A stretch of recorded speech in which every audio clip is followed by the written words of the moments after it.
Gravar aqui. Vamos então orar.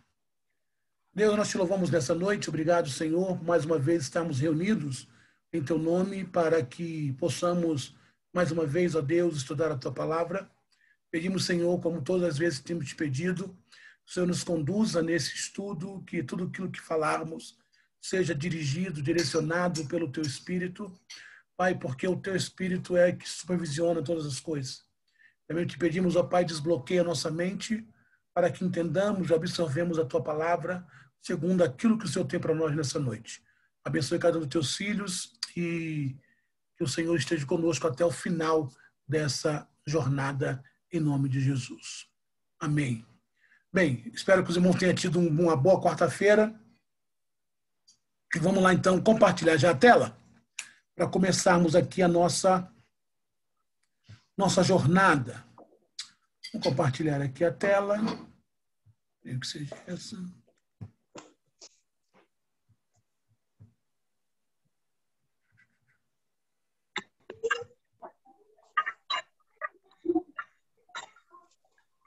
Vamos começar a partir...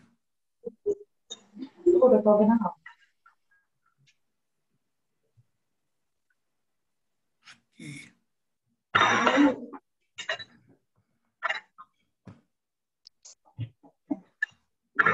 Uma hora, tá, filho? Uma hora não. 50 minutos agora. Aí eu vou pedir aos irmãos que mantenham o seu áudio fechado, para que não vaze nada, para que a gente possa, então, aí, como sempre, fazemos como de ontem, como os 2 dias, nós teremos aí, tem alguém com áudio aberto aí, feche para nós. Vamos falar, darmos segmento, são 7h40, falo até 8h30, 8h30 a gente para e dá aquela parte de perguntas e respostas, nossa interação, nosso debate. Bem, capítulo 5 de Gênesis, abra aí a sua Bíblia, capítulo 5 de Gênesis, logo após Caim matar Abel e ele ser expulso da terra, né? Capítulo 5 de Gênesis vai começar a relatar a genealogia de Sete, e aí nós teremos uma genealogia que vai até Noé. E quando falamos de genealogia, nós sempre não gostamos muito, porque genealogia é aquela parte das escrituras que é cansativa, né? Porque a finalidade da genealogia é traçar uma árvore genealógica dos personagens, ou de um personagem central. Então, quando estudamos sobre Noé, vemos a árvore genealógica até chegar a Noé. Quando estudamos sobre Abraão, vemos a árvore genealógica até chegar a Abraão, e assim sucessivamente. Então, genealogia é uma parte da teologia ou da Bíblia que nós não gostamos muito, porque é cansativo, mas, em se tratando da genealogia de Adão, é importante nós nos debruçarmos sobre ela, pelo fato dela trazer em si uma mensagem que aponta para a volta do Messias. Eu falei nas primeiras aulas que Gênesis é um livro importante porque ele é o livro dos começos, e os capítulos 1 a 11 de Gênesis é um dos mais importantes de toda a Bíblia, porque são nesses primeiros 11 capítulos que nós temos registrado a origem de todas as coisas. Nesses primeiros capítulos que nós temos registrado a origem do universo, a origem da vida, a origem da família, a base do casamento monogâmico e heterossexual, a origem do pecado, a origem da corrupção humana e, sobretudo, a origem do projeto de salvação. E eu falei na aula de ontem que, quando nós temos uma compreensão sobre isso, claro sobre isso, nós conseguimos responder por que precisamos de um Salvador e por que foi necessária uma redenção. E aí, Gênesis, para cumprir esse propósito, ele traz na genealogia de Adão um mistério. E quando você começa a estudar de forma profunda esses nomes que aparecem lá, eu vou mostrar para os irmãos esse nome, você vai descobrir um mistério. Por quê? Porque a Bíblia é um livro vivo. E sempre a Bíblia vai guardar maravilhosos mistérios que guarda a fé no Senhor. Então, a Bíblia ela tem enigmas que, para aqueles que gostam de se debruçar para o estudo, esses enigmas serão revelados. E na genealogia de Adão, há uma mensagem, há um evangelho escondido ali. É interessante isso. Há um evangelho, há uma mensagem do evangelho escondida na genealogia de Adão, esse que nós iremos ver a partir de agora. Vamos lá. Bem, em Gênesis capítulo 5, nós não iremos ler, temos uma lista de descendentes de Adão até chegar a Noé. São exatamente 10 gerações. E na tabela abaixo você pode conferir o nome e o significado de cada um citado lá em Gênesis capítulo 5. Você tem Adão, Sete, Enos, Cainã, Maalael, Jered, Enoque, Matusalém, Lameque e Noé. Esses são os nomes que aparecem no capítulo 5 do livro de Gênesis. E ao lado você tem o significado. A palavra Adão significa homem. A palavra Sete, apontado. Enos, mortal. Cainã, desgraça, pena ou aflição. Maalael, o santo de Deus. Jered, descerá. Enoque, ensinando. Matusalém, sua morte trará. Lameque significa desespero. Desesperado, sem esperança. E Noé, descanso. Então, esses são os significados. Numa rápida olhada para esses nomes, eles não nos dizem nada. Quando você olha assim para esses nomes, eles não nos dizem absolutamente nada. É o nome e o seu significado. Mas quando você começa a colocar esses nomes em sequência, e é assim que eles aparecem no texto. Eles aparecem exatamente nessa sequência aí: Adão, Sete, Enos, Cainá, Maanael, Jered, Enoque, Matusalém, Lameque e Noé. Quando você estuda esses nomes em sequência, você percebe que surge uma frase na língua original, na língua hebraica do Antigo Testamento. Surge uma frase. E essa frase ela pode ser entendida perfeitamente o seu significado. Olha que interessante, olha que mistério. Porém, para nós, falantes da língua portuguesa, entendermos, é necessário reposicionar algumas palavras. Então, entenda, quando você coloca essa frase na língua original, na língua em que o Antigo Testamento foi escrito, em hebraico, você entende um significado, aparece uma frase perfeitamente. Só que, para nós, que falamos português, essa frase precisa ser reposicionada, as palavras, mas a frase que aparece é essa: aos homens está designada uma morte, uma mortal desgraça, mas o Deus Santo descerá ensinando, e a sua morte trará descanso aos desesperados. Essa é a frase quando você junta os 7 nomes, vou voltar aqui, quando você junta Adão, Sete, Enos, Cainá, Maanael, Jered, Enoque, Matusalém, Lameque e Noé, aparece essa frase: aos homens está destinada uma mortal desgraça. Falando da corrupção humana, falando da queda humana, falando da circunstância, da atual posição humana. Mas o Santo de Deus descerá ensinando. Esse Santo de Deus apontando para a vinda do Messias. E a sua morte, essa sua morte, falando do sacrifício de Jesus, trará descanso ao desesperado. Olha, perceba, o desígnio de Deus estava embutido na genealogia de Adão. O propósito para o qual o Gênesis está sendo escrito está embutido dentro da genealogia de Adão. Nós falamos na aula de ontem que um dos propósitos primordiais do livro de Gênesis é falar sobre o plano de salvação. Por isso que lá em Gênesis capítulo 3, versículo 15, Deus diz que da semente da mulher levantaria um que esmagaria a cabeça da serpente. E esse propósito, esse desígnio de Deus sobre o homem, essa soterologia, estava embutida na genealogia de Adão. A mortal desgraça é o pecado. Romanos capítulo 6, versículo 23 diz que o salário do pecado é a morte.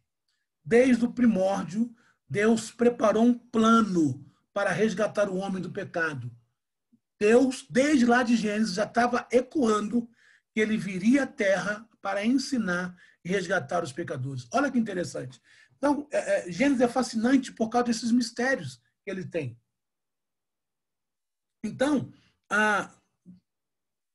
desde lá do início, Deus já está dizendo para o homem, então, que o homem caiu, há uma mortal desgraça, que é o pecado, porque o salário do pecado é a morte.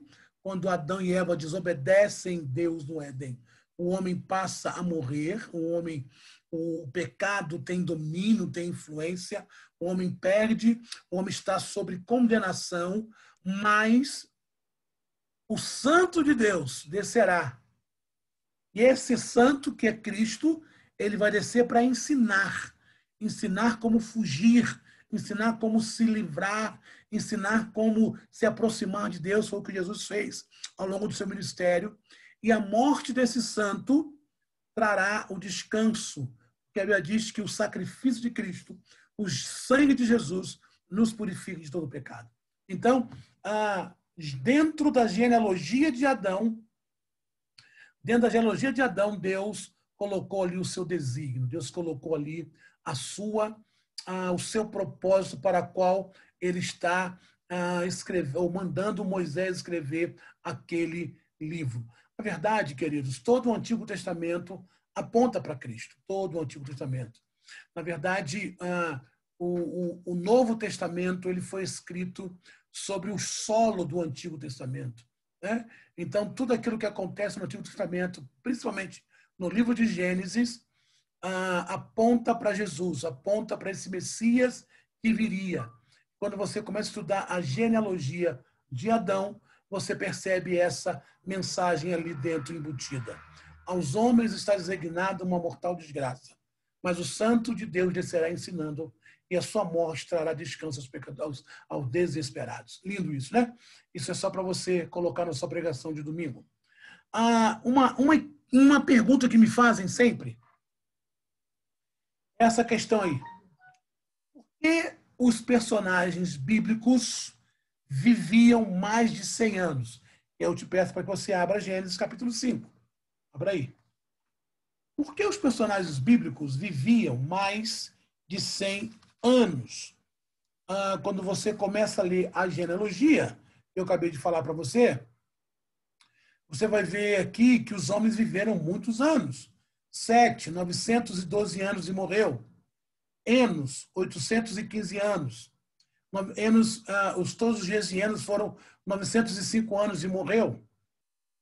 Depois veio Cainã, viveu 900 anos e morreu. Maalael, 895 anos e morreu. Então, por que os personagens bíblicos viviam tanto tempo assim? E aí, em cima dessa pergunta, muitas teorias surgem. Em cima dessa pergunta, a pergunta não é por que os personagens bíblicos viviam por mais de 100 anos. A pergunta certa seria, será que realmente os personagens bíblicos viveram mais de 100 anos? Essa é a pergunta certa, né? Será que realmente a data que está aqui, essa quantidade de anos que está registrada na Bíblia, será que é exatamente a data deles? E aí, já deixando bem claro, em hipótese alguma, eu estou dizendo que a Bíblia está errada, mentindo ou falha. Mas nós temos que entender que a Bíblia ela foi escrita para uma cultura diferente da nossa, numa língua diferente da nossa e numa cosmovisão totalmente diferente da nossa. Por isso que nós não podemos interpretar a Bíblia texto pelo texto. Porque quando nós interpretamos a Bíblia texto pelo texto, nós corremos um sério risco de cometermos heresia. Um sério risco de cometermos heresia. Então, por isso que nós temos que ler a Bíblia e termos outras ferramentas que nos auxiliarão a interpretar o texto de uma forma correta. Então, a pergunta seria mais ou menos essa. Será que realmente eles viveram 900 anos? E aí surgem algumas questões. Primeiro, o livro de Gênesis, ele vai nos falar, ele nos fala de 7 homens que superaram os 900 anos. Todos eles nasceram antes do dilúvio, lá nos dias de Noé. Quem foram esses homens? Adão, Sete, Enos, Quenã, Gerade e Matusalém e o próprio Noé. É o registro desses homens, Gênesis capítulo 5, do versículo 5 ao 27, Gênesis capítulo 9, do versículo 29. Então, de acordo com a Bíblia, esses homens estavam presentes entre as primeiras 10 gerações da história da humanidade. Dentre eles, Matusalém é o recordista. Viveu 969 anos. A Bíblia ainda vai citar pelo menos outras 25 pessoas que viveram mais que o comum, mas a grande maioria delas passou dos 100 anos. Outros viveram 300, 400 e até 700 anos. E aí, por que isso acontecia? Por que isso acontecia? Ou como isso acontecia? Qual era o fator, né? Qual o fator? O tempo. E aí algumas pessoas dizem assim, não, é porque o tempo era contado diferente. Os judeus, os hebreus, eles contavam o tempo diferente. Por isso que esses homens, eles aparecem com 900 anos, 700 anos, 800 anos, porque a contagem do tempo hebraico naquela época era diferente de hoje. Bem, antes de nós entrarmos para o próximo slide, deixa eu só trazer uma informação. É verdade que o calendário, né, ele sofreu várias modificações. O calendário que rege o mundo, que hoje é o calendário gregoriano, nós temos 3 calendários.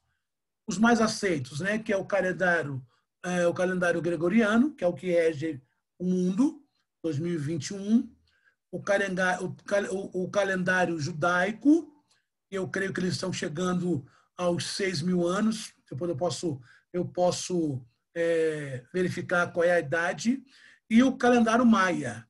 Né? Então, é verdade que, ao longo do tempo, e só o calendário gregoriano, que é o nosso calendário, ele sofreu 2 modificações por causa dos imperadores romanos, para fazer um ajuste, para ajustar o calendário, para colocar alguns meses para festejar aniversário de imperador, teve também ajuste 2 vezes.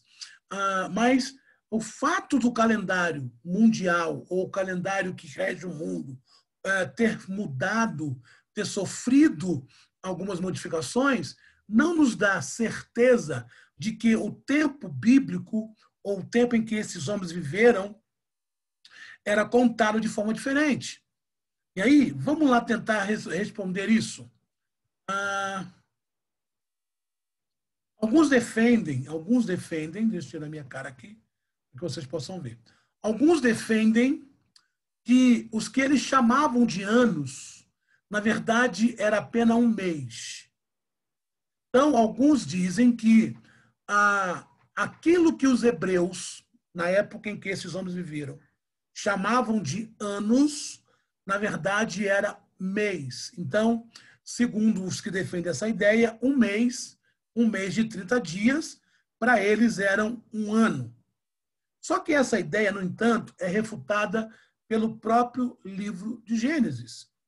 Essa ideia ela é refutada pelo próprio livro de Gênesis. Por quê? Quando você lê o relato do dilúvio, lá no capítulo 6, quando você lê o relato do dilúvio, lá no capítulo 6, que diz que as chuvas, elas começam quando Noé tinha 600 anos. Vamos ler isso? Abra sua Bíblia aí. Gênesis capítulo 6. Então, o próprio Gênesis desmente essa ideia de que os judeus ou os hebreus consideravam um mês como um ano. O próprio livro de Gênesis desmente isso. Abra aí, Gênesis capítulo 6. Gênesis capítulo 6. O relato vai dizer que as chuvas do dilúvio começam a cair sobre a terra quando Noé tem 600 anos. Capítulo 6, a partir do capítulo 7, na verdade, capítulo 7, a partir do versículo 10. Passados 7 dias, vieram sobre a terra as águas do dilúvio. No ano 600 da vida de Noé, no mês segundo, aos 16 dias do mês, romperam-se todas as fontes do grande abismo e as janelas dos céus se romperam. Olha que interessante. O texto é bem detalhado. Bem detalhado. Vou ler de novo. O texto é bem detalhado. Diz que no ano 600 da vida de Noé, no ano 600 da vida de Noé, no mês segundo, aos 16 dias do mês, romperam-se todas as fontes do grande abismo, janelas dos céus se abriram. Então, o relato diz que as chuvas começam quando Noé tem 600 anos. E essa chuva começa no segundo mês, que seria no mês de Shivá, mês de Shiva. E em seguida, segundo mês, no dia 17. Em seguida, é dito que as águas cobriram a terra por 150 dias e que no 7º mês, no dia 17 do mês, a arca veio a pousar nos montes de Ararat. Isso está em Gênesis capítulo 7, versículo 11, capítulo 20, versículo 24 e o capítulo 8, versículo 4. Então, com essas informações tão detalhadas, a Bíblia dá o mês e a Bíblia dá o dia. Com essas informações, chegamos à conclusão que esse relato mostra um período de 5 meses, do 17º dia do segundo mês até o 17º dia do 7º mês, 150 dias. Neste caso, então, fica claro que a afirmação de que um ano, para eles, representaria, na verdade, um mês, não tem muito sentido. Então, a contradição seria absurda nesse caso. Que ao invés de ser 5 meses, seria 5 anos na contagem dele. Mas o Moisés é bem detalhado quando ele fala sobre a questão de quando começou o dilúvio, quantos anos, qual era o mês, qual era o dia do mês. Né? Então, se essa ideia que alguns defendem para tentar trazer uma resposta sobre a idade desses homens é que, para os judeus, naquele tempo, um mês era um ano, esse relato de Gênesis fica sem sentido. Fica sem sentido, porque o texto deixa bem claro. Então, um mês... Vamos ler, versículo 24 do capítulo 7, versículo 24. E povoaram as águas sobre a terra 150 dias. E aí, lembra que eu falei? Sempre quando a palavra dia, ion, do hebraico, vier acompanhado de um numeral, esse dia é indubitavelmente um dia de 24 horas. Então, o versículo 24 diz que as águas permaneceram sobre a terra 150, ó, o numeral, dias. Então, foram 150 dias e 24 horas. Então, se você pegar um mês de 30 dias, 150 dias vai dar 5 meses. Então, o texto é bem claro. Então, essa ideia de que um mês era um ano está descartada. Então, nós não podemos nos apegar nessa informação para tentar resolver essa questão da idade dos homens. Não podemos. Por quê? Porque o texto é muito claro. Deixa muito claro. Então, seguindo. Então, qual era o motivo? Então, qual era o motivo desse povo viver tantos anos? Já que não era a contagem diferente. Eles contavam os dias como nós. É claro que o calendário judaico, e eu tenho que falar também isso, o calendário judaico ele é regido pelo Sol e pela Lua. Você tem o calendário judaico, os calendários solar e o calendário lunar. E aí, quando mudava a questão da regência do calendário, acrescia-se de mais um mês. Se você for pegar o calendário hebraico, você vai ver que vai ter anos que são 12 meses e vai ter anos que são 13 meses, por causa da cultura lunar e solar. Mas, mesmo assim, isso não nos dá a certeza ou o direito de acharmos que eles contavam errado. Não. O texto é claro. Então, 150 dias, toda vez que a palavra dia aparecer acompanhada de um numeral, é porque é aquele dia de 24 horas. Então, são 24 horas, 150 dias, dentro de um mês de 30 dias, dá 5 meses. Esse é o período. Então, qual era o motivo, então, desses homens terem tanto tempo assim? Qual era o motivo desses homens viverem tanto tempo? Vamos lá? Bem, outra ideia que as pessoas falam é que eram as condições climáticas. As condições climáticas. Aqui, o irmão Marcelo me mandou aqui ele colocou no grupo, tá? Questão do calendário judaico aí. Obrigado, irmão Marcelo. Os irmãos vê lá o calendário judaico, né? Tá lá, tem o calendário judaico, o calendário gregoriano, tá tudo lá. Depois o irmão tá aqui os meses. Obrigado, meu queridão. Bom demais. Então, também não eram as condições climáticas e a alimentação, mas... Deixa eu só tirar isso aqui, porque tá...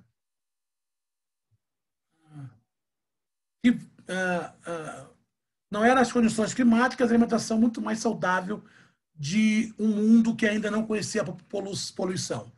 Porque também outros dizem isso. Eles viveram muito. Por quê?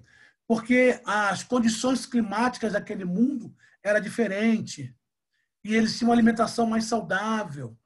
Também não é isso, não. Então, também não é isso. Não há nenhum respaldo bíblico. Claro, nós sabemos que o clima influencia, nós sabemos que a alimentação influencia na sua vida, é óbvio. Mas essa não é a explicação para dizer por que esses homens viverão tantos assim.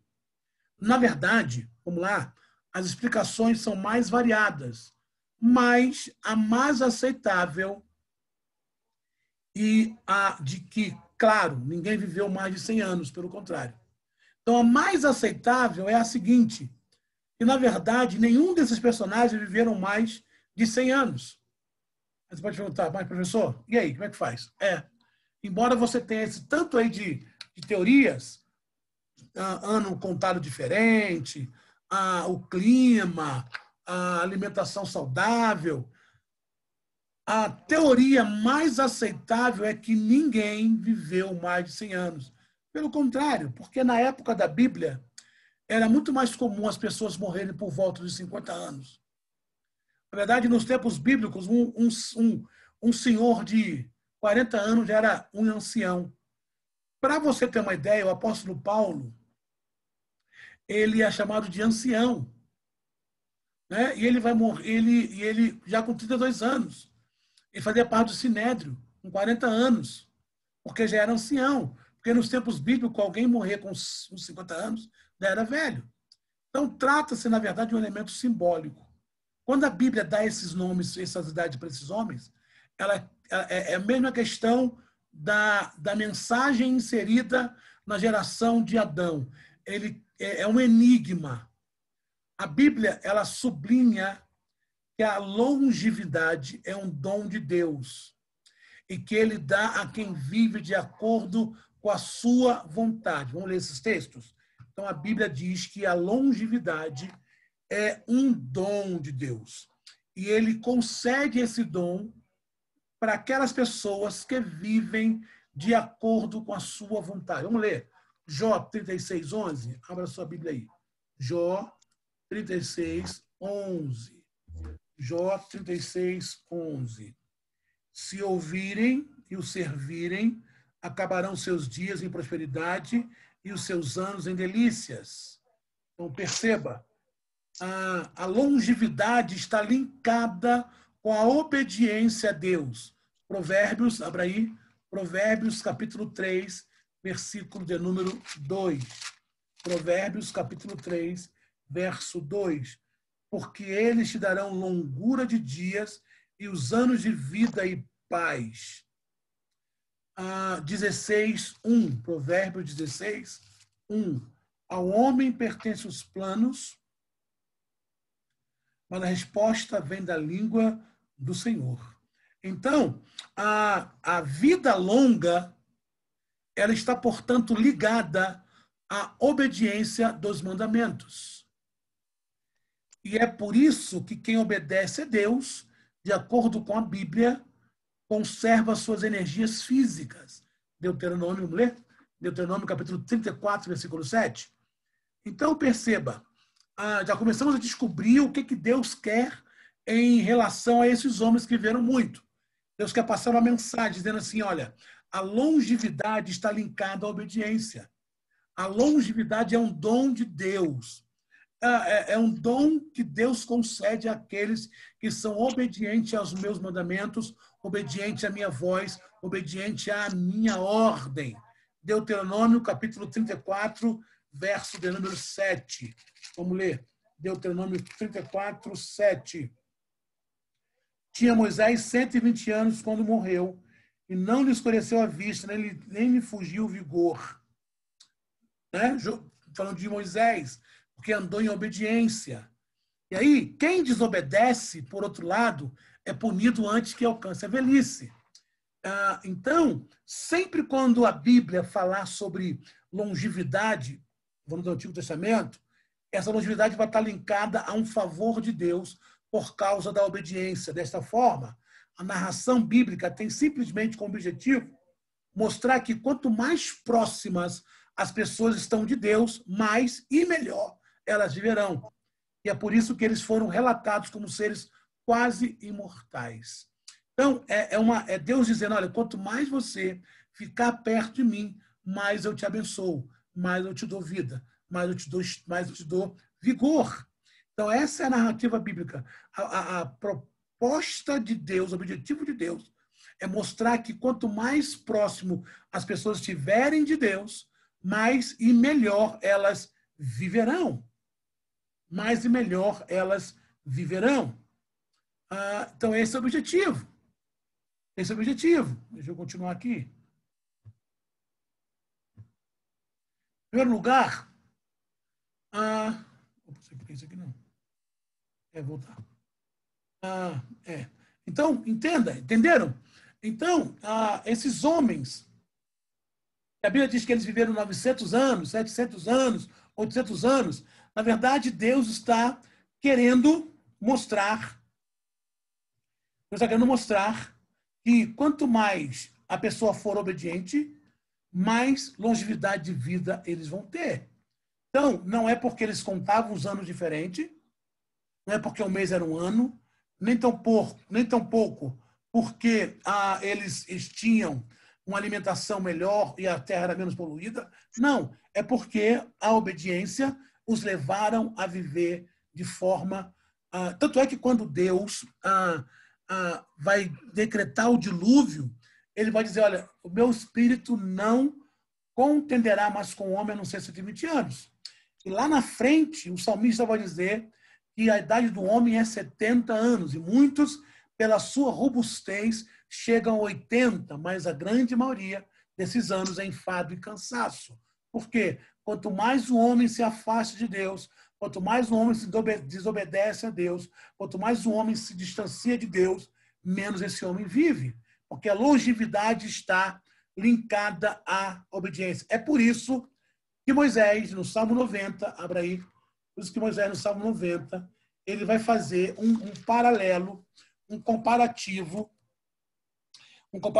com a eternidade de Deus e a brevidade da vida. Ele vai fazer um comparativo entre a longevidade, a eternidade de Deus e a brevidade da vida. E Moisés, no Salmo 90, ele vai fazer um pedido para Deus primordial para aqueles que querem viver muito. Primordial para aqueles. Obrigado, irmão Marcelo, pela informação que o irmão colocou aqui sobre o calendário judaico, viu? Obrigado, Deus abençoe, irmão. Olha como Moisés começa o Salmo 90, para a gente poder, porque eu vou entrar nessa dispensação do governo humano. Deixa eu só fechar a questão da longevidade. Então, todas as vezes que alguém lhe perguntar se esses homens viveram esse tempo todo por causa do tempo que era contado diferente ou porque eles alimentavam bem, não. Você sempre vai dizer, não, isso aí é Deus dizendo que quanto mais o homem obedece, mais ele pode viver, porque a longevidade é um dom que Deus concede àqueles que estão linkados com ele em obediência. E Moisés, no Salmo 90, vai trazer essa mesma temática. É interessante, né? Moisés e Gênesis e o Salmo 90 tem tudo a ver. Ele começa assim, Senhor, versículo 1 do Salmo 90, Senhor, tu tens sido nosso refúgio de geração em geração. Antes que nascessem os montes, ou que tivesses formado a terra e o mundo, sim, de eternidade a eternidade tu és Deus. Então, Moisés, mais uma vez, pontuando essa eternidade, que Deus sempre existiu. Aí ele vai começar a dizer agora sobre a brevidade do homem. Tu reduzes o homem ao pó e dizeis, voltai, filho dos homens, porque 1000 anos aos teus olhos são como o dia de ontem que passou e como a vigília da noite. Perceba que Moisés aqui está tendo a mesma temática de Pedro, de 2 Pedro 3:8, onde ele faz uma comparação da eternidade de Deus. Porque como Deus é eterno, para ele não tem dia. Calbart vai dizer, um teólogo do século XX, ele vai dizer, século XIX, né? Ele vai dizer o seguinte, que Deus vive no eterno presente. Então, perceba que quando Moisés fala aqui no Salmo 90, porque 1000 anos aos teus olhos são como o dia que ontem que passou, como a vigília da noite, é porque Deus não está preso a essa cronologia que nós estamos, de dia, hora, minuto, segundo. Não, Deus vive no eterno passado, no eterno presente, no eterno presente. Para Deus, ontem, hoje e amanhã é uma coisa só. Lembrando que nós explicamos que alguns, para tentar defender que os dias da criação eram dias de anos ou de eras, se pegam nesse versículo em Pedro. Mas tanto aqui como em Pedro, a questão aqui é o comparativo à eternidade de Deus. Não é uma comparação ao dia do homem, como é em Gênesis, mas é em comparação ao eterno de Deus. E como Deus é eterno, para ele não tem dia, não tem hora, não tem minuto. Por isso, Calbart foi feliz em dizer que Deus vive no eterno presente. Continuando aqui, o Salmo. Alguém colocou alguma coisa aqui no chat?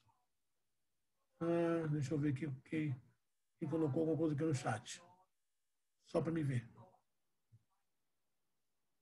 E o Frase não está online. Qualquer coisa, o Frase está falando aí. Versículo 4. Versículo 5. Tu os levas como por uma torrente, são como o sono de manhã, são como a erva que cresce. De manhã cresce e floresce, e à tarde corta-se e seca.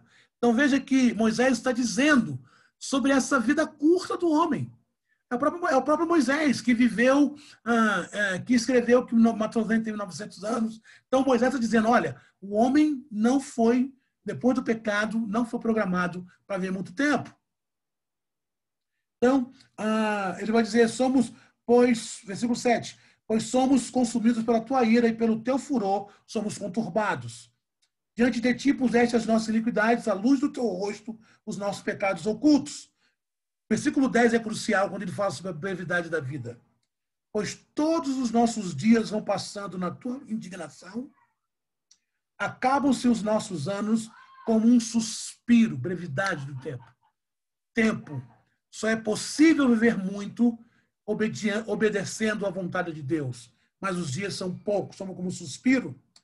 A duração da nossa vida é de 70 anos. Mas Moisés não ponto homem de 90, 900, 700. Não. Lá é uma linguagem figurada. A vida do homem é 70 anos. E se alguns, pela sua robustez, pelo seu vigor físico, chegam a 80, a medida deles é canseira e enfado, pois passa rapidamente e nós voamos. Quem conhece o poder da tua ira e a tua cólera, segundo o temor que é devido? Olha que ele está dizendo, Senhor, para eu viver muito, eu preciso temer o Senhor. Aí o versículo 12 é crucial e eu paro aqui. Ensina-nos a contar dos nossos dias de tal maneira que alcancemos corações sábios. Então, o que ele está dizendo? Senhor, me ensina a viver em obediência a Ti, para que o Senhor me conceda o dom da longevidade.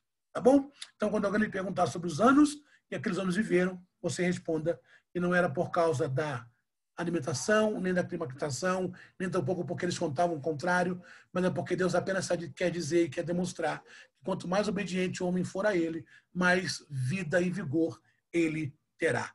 Tá bom? Vamos lá. Deixa eu explicar um pouquinho sobre a dispensação, porque quando acaba o dilúvio, nós temos relatado, né, dentro da ótica dispensacionalista de Nelson Derby, 1822, o mundo está dividido em 7 dispensações: inocência, consciência, governo humano, patriarcal, lei, graça e milênio. Quando começa o livro de Gênesis, começa na dispensação da inocência, onde o homem é inocente no sentido de que ele não conhece o bem e o mal. Capítulo 3, vem a dispensação da consciência, onde o homem é sabedor do bem e do mal, e o homem é responsável por tudo aquilo que ele faz. Após o dilúvio, capítulo 8 até o capítulo 11, começa a dispensação do governo humano. Então, o governo humano é a terceira dispensação. Vamos dar aqui uma clicada para nós ensinarmos aqui. Vemos o próximo slide. Nós temos aqui um quadrinho que eu apresentei lá no estudo de escatologia, trouxe ele para cá. Né? Um quadrinho sobre as 7 dispensações. Então, nós tivemos a dispensação da consciência, onde houve o primeiro juízo, que foi a expulsão do casal do Éden, depois que eles pecaram. Veio a dispensação da consciência, onde aconteceu o segundo juízo, que foi o dilúvio, e entra a dispensação, depois do juízo, depois da segunda dispensação, vem a dispensação do governo humano, que é a questão ali onde começa o homem trabalhando, o homem sendo o juiz de si mesmo. A terceira dispensação, que é essa dispensação aqui, não vamos começar a falar, Torre de Babel, a terceira dispensação do governo humano. Nas 2 primeiras dispensações, a inocência e a consciência, o homem fracassa inteiramente, tanto na consciência, como na inocência, como na consciência. O homem fracassa. E o julgamento do dilúvio marca o fim da segunda dispensação, que é a dispensação da consciência. E começa a terceira dispensação, que é a dispensação do governo humano.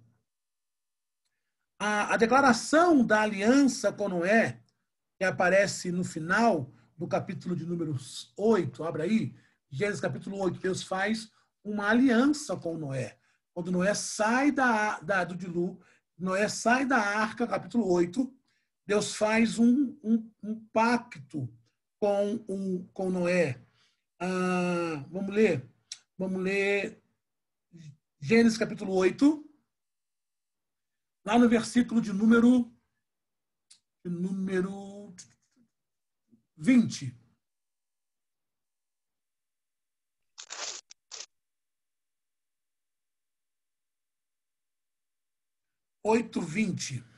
Vamos ler a partir do 15. Capítulo 8, a partir do 15. Vamos lá.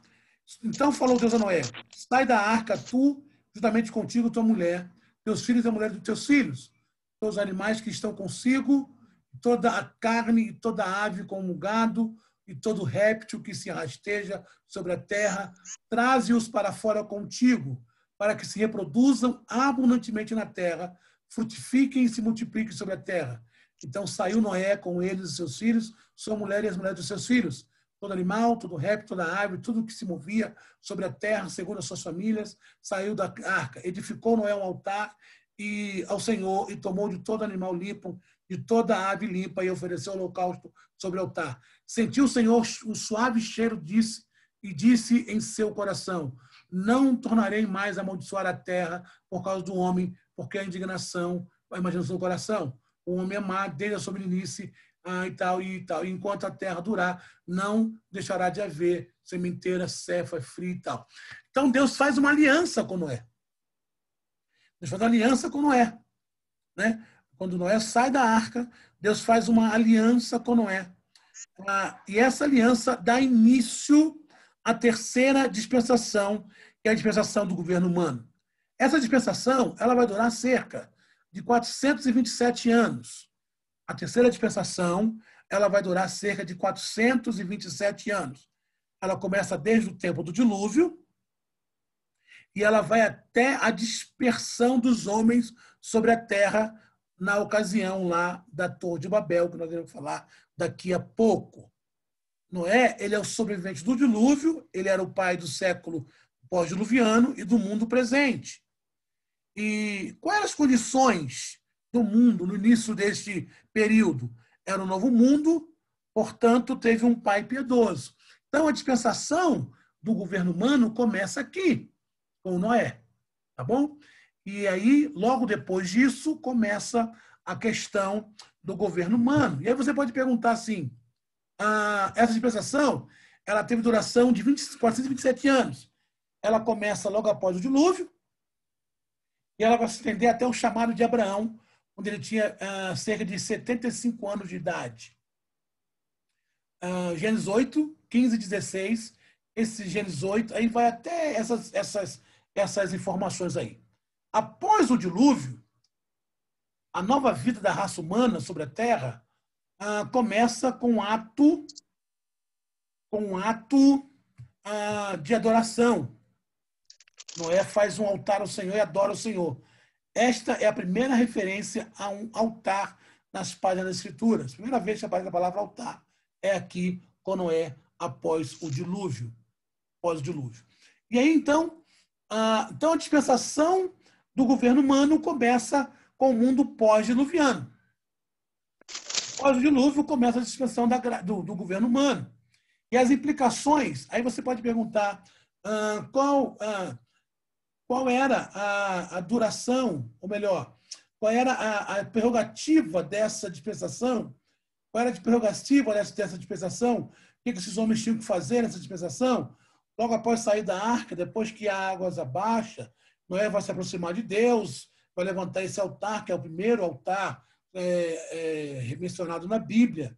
Ele vai edificar um altar ao Senhor, vai tomar um animal, vai sacrificar ao Senhor, e Deus vai receber esse sacrifício. E aí vai instituir, então, o governo humano. Durante séculos, o homem vai abusar do amor, da graça de Deus, vai gastar o seu tempo, vai se entregar aos favores. Na verdade, essas dispensações são todas apontando para a vinda do Messias, tá bom? Vamos interromper aqui a nossa tela e vamos para a pergunta. Se tem alguém que tem alguma dúvida, esse chegou o seu momento de você fazer aquela sua pergunta. Se tem alguém aí, alguma pergunta, esse é o momento. Interrompemos aqui a tela agora. E aí, se você tem alguma pergunta, fale agora ou case para sempre, tomando seu café. Tem alguém com pergunta? Pastor Gerson, está me ouvindo? Alto e em bom som, meu pastor. Pastor Gerson, eu gostaria que o senhor comentasse Gênesis 6, no versículo número 3, 6:3. Gênesis capítulo 6, versículo 3. Isso. Então diz o Senhor, o meu espírito não permanecerá para sempre no homem, porque ele é carne, mas os seus dias serão 120 anos. Sim, meu pastor. Qual é a sua dúvida sobre? Quando o senhor falou a respeito da diminuição, né, da quantidade de anos dos homens, a questão da obediência ou falta de obediência, que o senhor explicou através de vários versículos, Uhum, várias passagens, né? uhum. Eu entendi, quando eu estava estudando aqui, que isso aí foi uma decisão de Deus em função dele ter entendido que o homem também era carne e que simplesmente em função desse momento, né, desse versículo, que ele diz que o homem passaria a viver menos, né? Então, eu entendi que foi a partir desse momento. Eu queria que o senhor esclarecesse isso, se foi isso mesmo que eu entendi, porque aqui deixa claro que é como Deus estivesse dizendo, né, que o homem viveria menos. Eu queria que o senhor comentasse isso, por favor. É exatamente isso aí. Deus, percebendo que o homem é um ser totalmente degenerativo e depravado, Deus então diz assim, o homem, ele, por mais que ele viva muito tempo, ele sempre vai se inclinar para o mal. E a partir desse momento, por isso que após o dilúvio, a quantidade de tempo vai só diminuindo, Deus decide a partir dali ir diminuindo e diminuindo. 120, já no Salmo 90 já são 70 anos. Lá no Salmo 90 já são 70, e alguns chegam a 80, né? Pela sua robustez. Então, nesse momento, Deus decide decretar para o homem essa diminuição, porque Deus entende. Não é que Deus percebeu nesse momento, é claro que não, Deus é onisciente. Mas o texto passa assim para a gente entender o sentimento de Deus. Deus então decide que o homem é carne e por isso ele não vai viver muito tempo. Seria isso, meu pastor. Deu para entender? Ok, muito obrigado. Amém, meu pastor. Mais alguém? Mais alguém com alguma pergunta? Pastor, Quem está pastor, falando? irmão Ivo. Fala, meu Irmão pastor. Ivo, tudo bem? Pastor? Tudo tranquilo? Então, beleza, graças a Deus. Deixa eu fazer uma observação. Sim. É acerca da questão dessa idade aí dos descendentes de Adão, né? Uhum. 960, 700, 800, 900 e tanto. Então, observa bem. Eu vou, então, dar uma aula. Eu Uhum. estou em uma escola bíblica, ou em um estudo, e eu vou ser abordado no meio da aula com essa pergunta de um aluno. Pastor, esses anos vividos pelos descendentes de Adão, como é que é essa questão desses anos? Esses anos, eles são simbólicos, eles viveram isso mesmo, eram dias normais, eram dias de 24 horas. Aí eu até compreendi a pergunta do irmão aí, do irmão que acabou de falar com o senhor. Qual é uma resposta com mais precisão que nós podemos dar para essas pessoas que nos fizeram essa pergunta? Amado, a resposta, porque assim, geralmente as pessoas, quando tentam explicar a questão da idade, elas vão dar essas alternativas que eu falei. Que o tempo era contado diferente, por isso eles não tinham tempo de ter esse tempo todo de vida, ou então eles viveram realmente esse tempo de vida por causa da alimentação ou a climatização da Terra. Essas duas respostas, elas são falhas, porque você não encontra respaldo na Bíblia nem fora dela para responder isso. A resposta mais clara e a mais aceita é que esses anos são simbólicos. São simbólicos. Que esses homens, eles não viveram esse tempo todo. Na verdade, a explicação, ou melhor, a mensagem que Deus quer passar para quem está ouvindo é que a longevidade ela será concedida de acordo com a obediência, porque o homem, como diz o pastor Daniel, ele é carne. Então, quanto mais ele obedece, mais ele vive. Então, essa seria a resposta mais concreta, porque em momento algum, em parte nenhuma, nem na Bíblia, nem fora dela, porque você vai ver que a partir de Êxodo, Esses homens, o homem já não vive mais 900 anos, já não vive mais 700 anos. Há uma terceira resposta que alguém dá, fala assim, não, eles viveram esse tempo todo porque era necessário viver muito tempo, porque tinha que povoar logo a terra. Também não é isso, não é isso. A questão de povoar a terra, ela vai perdurar até Levítico 18, onde Deus então vai parar com essa questão de casamento mixigenado, vai proibir casamento entre pai e filho, filho e mãe, porque Deus vai entender que a terra já está com a sua quantidade de população que já pode viver sem esse casamento misto. Então, não é a questão de Deus ter que encher a terra, não. É a questão de Deus falar assim, olha, quanto mais eles me obedecem, mais eu dou a vida. Quanto mais eles estejam perto de mim, mais eu dou a vida. Mas a resposta mais clara para essa pergunta é que esse tanto de idade aí é simbólica. É uma linguagem figurada para prefigurar obediência. Deu para entender, meu pastor? Correto, pastor, correto. Deu para poder entender isso. Obrigado. Né?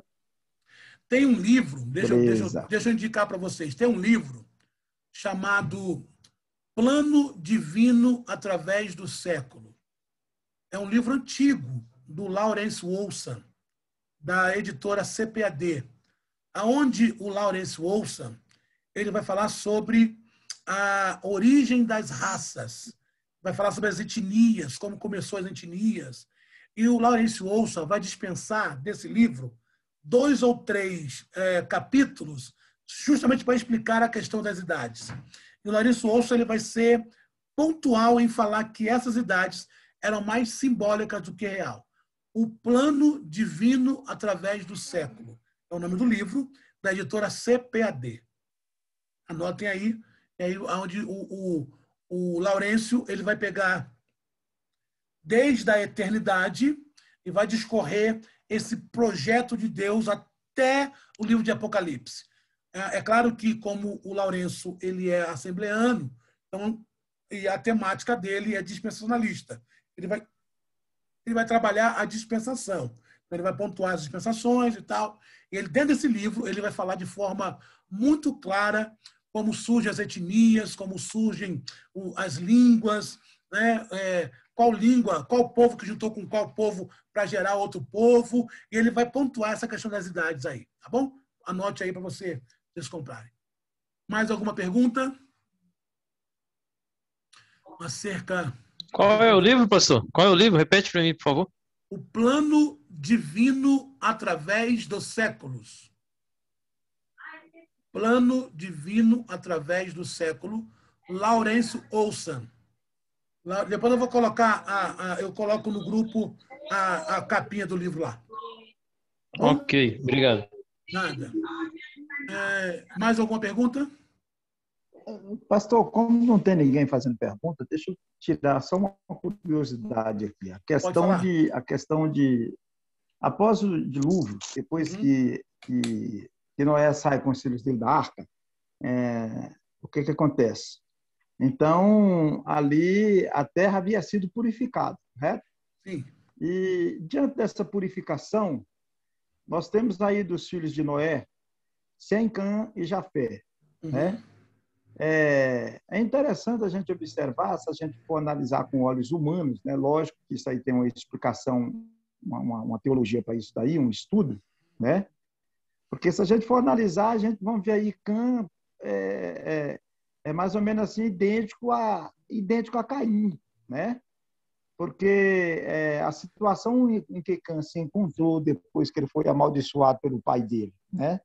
E, assim, são perguntas que eu até acredito que fica difícil de responder. Por que Noé fez isso com o filho dele, né? Então, assim, são assim, umas situações que seria assim como se porventura, a semente da desobediência, do mal, ela entrou dentro da arca e depois ela deu continuidade, porque depois de a gente observa que depois aí do dilúvio, da purificação, a maldade ela continuou a propagar na face da terra, não é isso? Sim. Mas por quê? Porque houve uma renovação da terra e não do ser humano. Não foi o ser humano que foi renovado. O que vai acontecer lá no arrebatamento. No arrebatamento, Paulo vai dizer em 1 Coríntios que o que é mortal se reveste de imortalidade, o que é corrupto se reveste da incorruptibilidade. Isso não aconteceu no dilúvio. Adão, ou melhor, Noé, sua esposa, seus filhos e suas noras entram para a arca com essa carnalidade aqui. Por isso que quando termina o dilúvio e só tem na terra Noé, seus filhos, sua esposa e suas noras, a maldade está no coração do homem ainda, porque não houve uma renovação do homem. Houve a renovação da terra. Deus destrói a terra, destrói os animais e todos aqueles que não adentraram na arca, mas o coração do homem continua o mesmo. Fato este que não vai acontecer na Nova Jerusalém, porque para entrar na Nova Jerusalém, primeiro é necessário que haja a transformação, como Paulo diz na 1 Coríntios. Por isso que nós vemos depois do dilúvio o pecado continuando. Deu para entender, meu pastor? Para poder entender. E aos poucos a gente vamos pegando esse negócio aí, né? A gente tem assim, algumas observações a fazer, mas já foge aqui de dentro da que nós estamos estudando, né? Mas deixa quieto, deixa eu ver se alguém aí tem para poder fazer. Porque, veja bem, não que Deus tenha errado, não é isso. Não que Deus tenha errado, mas quando Deus destrói a terra, ele não destrói a terra com o dilúvio, ele não erradica o pecado. O pecado continua no coração do homem. Por isso que ele vai dizer lá no finalzinho que o homem é mau todo o tempo. Ele vai dizer no capítulo, quando não é só da terra, não vou destruir mais a terra com o dilúvio, porque a maldade do coração do homem é sempre maldade, sempre má.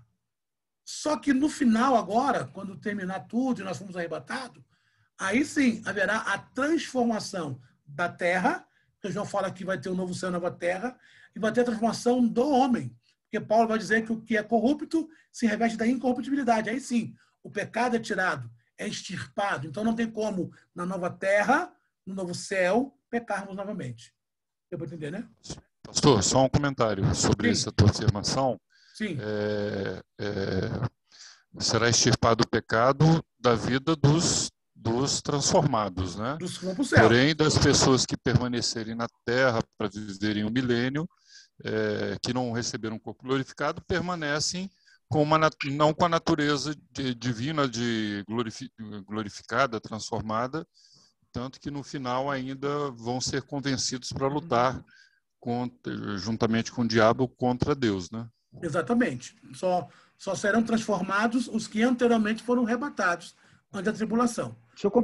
Deixa eu complementar aqui a fala do pastor Marcelo aí. Eu conheço esse cidadão aí. É um menino bom esse aí, viu? Benção. Então, exatamente. Ele começou e eu vou concluir. De quando for para poder ser a consumação, de quando as nações fizerem guerra contra Israel, contra Jerusalém, que cercaram.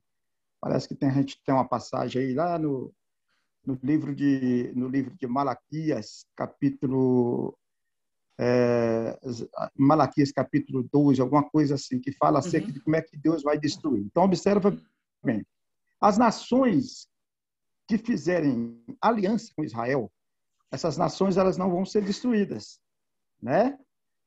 Porque lá na guerra contra as nações que se juntarem, lá diz claramente que as nações que se juntarem para poder fazer guerra contra Israel, contra Jerusalém, os seus olhos, a sua carne vai derreter, apodrecer, as órbitas dos seus olhos vão apodrecer dentro das órbitas. E quanto a essas pessoas, por exemplo, hoje o Brasil ele tem aliança com Israel.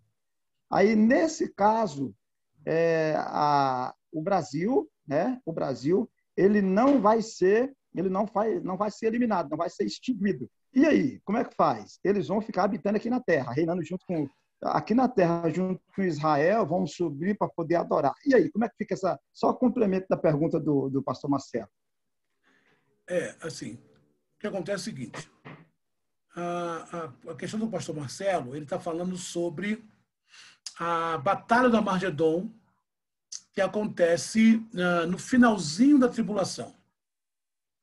Na tribulação, quando o anticristo congregar as nações para fazer guerra contra os santos de Deus, e aí Deus desce, pega o anticristo e o falso profeta, lança no lago de fogo. Todos os homens que estão ao lado do anticristo são mortos nesse período, são levados ao inferno, e Deus estabelece o milênio com aqueles que não aderiram à marca da besta, mas ainda estão nos seus corpos humanos. Finalzinho do milênio, Satanás é solto.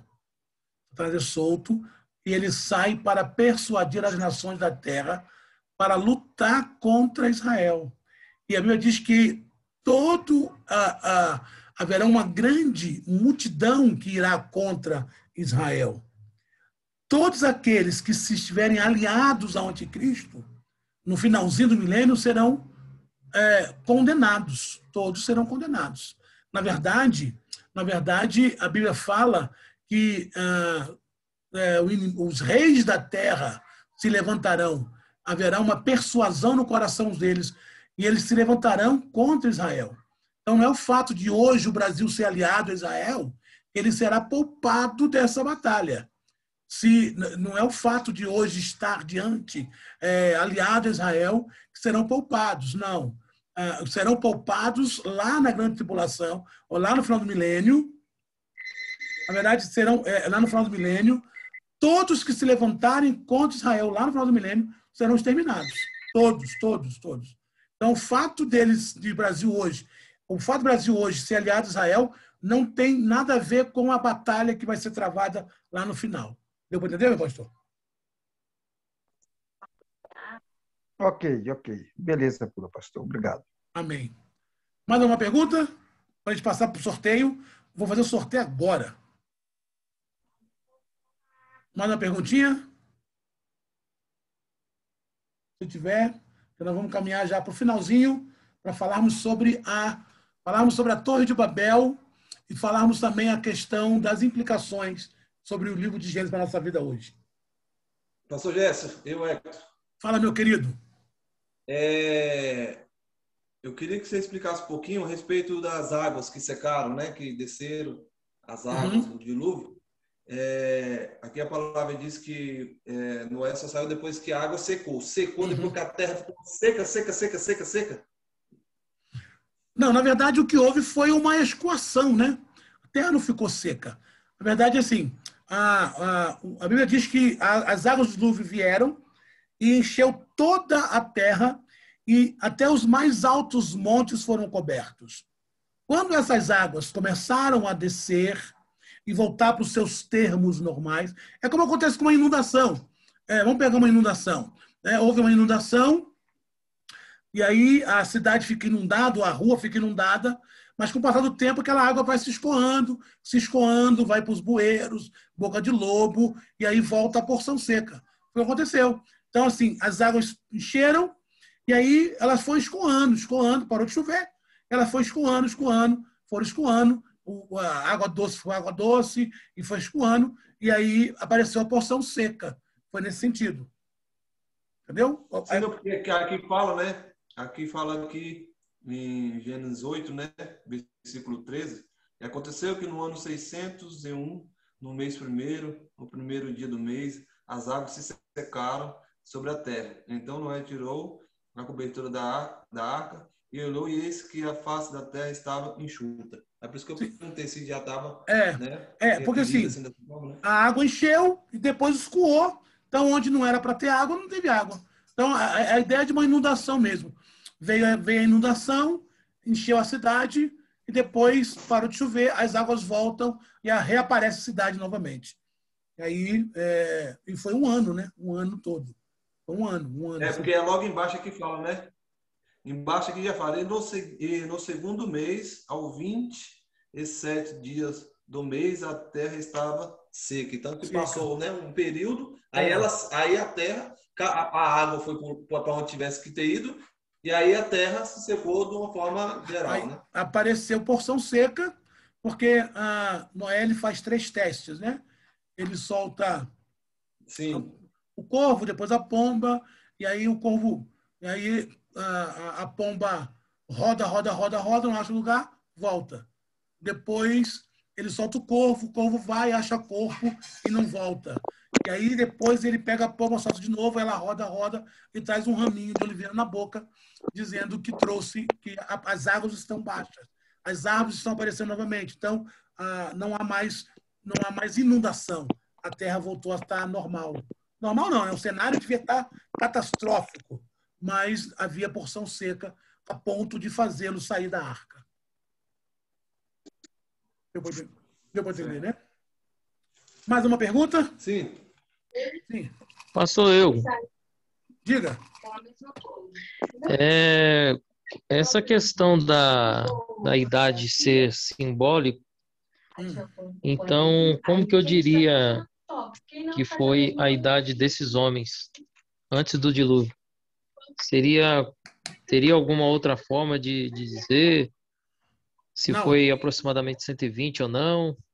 E como assim simbólico? Se eu puder explicar mais uma vez aí, que acabou que me chamaram aqui, eu dei uma distraída, eu não peguei todo o discorrer desse assunto. Os que defendem que é simbólico, defendem da seguinte maneira, com aqueles versículos que eu falei, que está linkado à obediência. Quanto mais obediente, mais longevidade de vida tem. Lawrence Olson e outros teólogos vão dizer que esses homens, se viveram muito, viveram no máximo 100 anos. Porque é o que Deus fala lá, não contenderei mais com esses homens, a não ser 120 anos. É o período que eu vou dar para eles. Então, se viveram muito, viveram no máximo 100 anos. Então, essa é a informação. O próprio Deus dizendo no capítulo 6, como foi falado pelo próprio pastor Daniel, vamos ler de novo Gênesis, capítulo 6, onde o próprio Deus vai falar sobre a idade, né? Gênesis capítulo 6, versículo de número 13.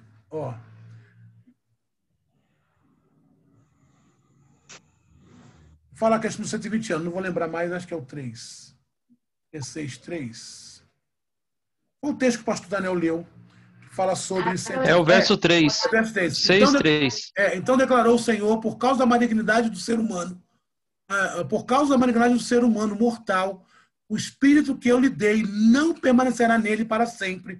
Portanto, ele não viverá além dos 120 anos. Então, esse texto é crucial para a gente entender que o homem, se viveu muito nesse período, viveu 120 anos. Porque é o que Deus determina para eles.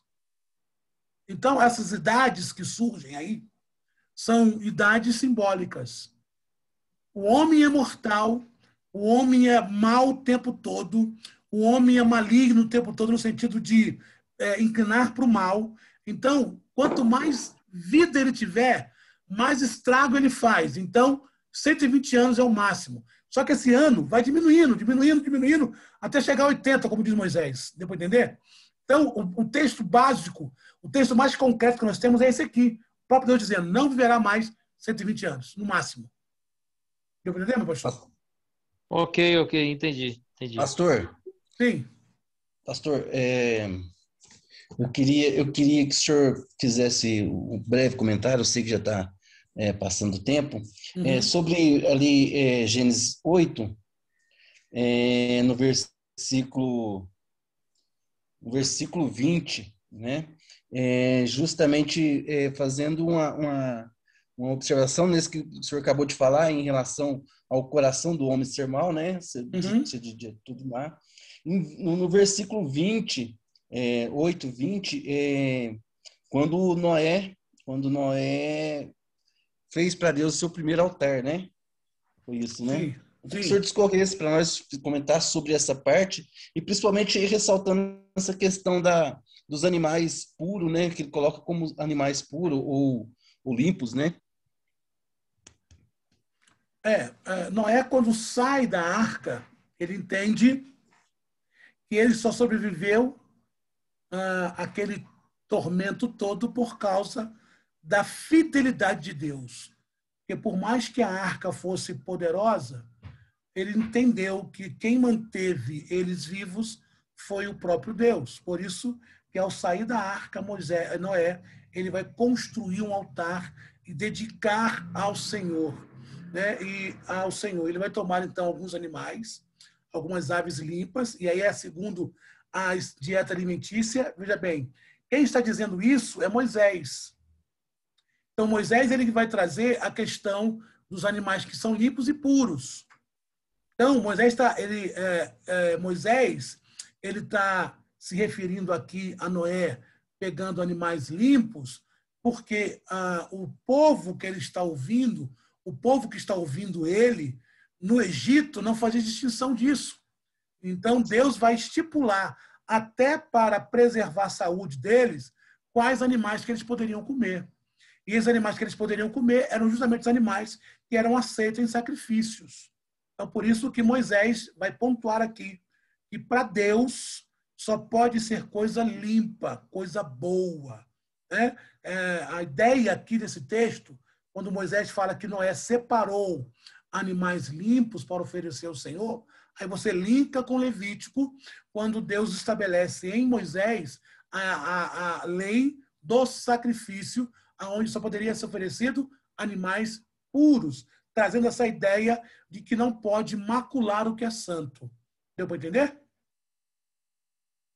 Positivo. Aí, na continuidade, né, ele coloca que Deus faz uma promessa, né? Quando ele recebe aquele sacrifício, aquele holocausto, né? Aí Deus faz uma promessa, justamente discorrendo daquilo que ele disse anteriormente, né? Onde ele fala que o homem tinha um coração mau, agora ele faz uma consideração, que ele tem o coração mau desde a sua juventude, né? Sim. Porém não ferirá mais a terra. Sim. Ele chega e fala assim, aí, versículo 21, o Senhor sentiu um aroma agradável da hora da oração e declarou a si mesmo, Deus falando com ele mesmo, jamais amaldiçoarei a terra por causa do homem, porquanto seu íntimo é completamente inclinado para o mal desde o nascimento, e nunca mais destruirei todos os seres nos quais há fôlego de vida, como fiz dessa vez. Deus entende, Deus percebe. Veja bem, é claro, irmãos, é claro que esse texto é na ótica de quem está escrevendo.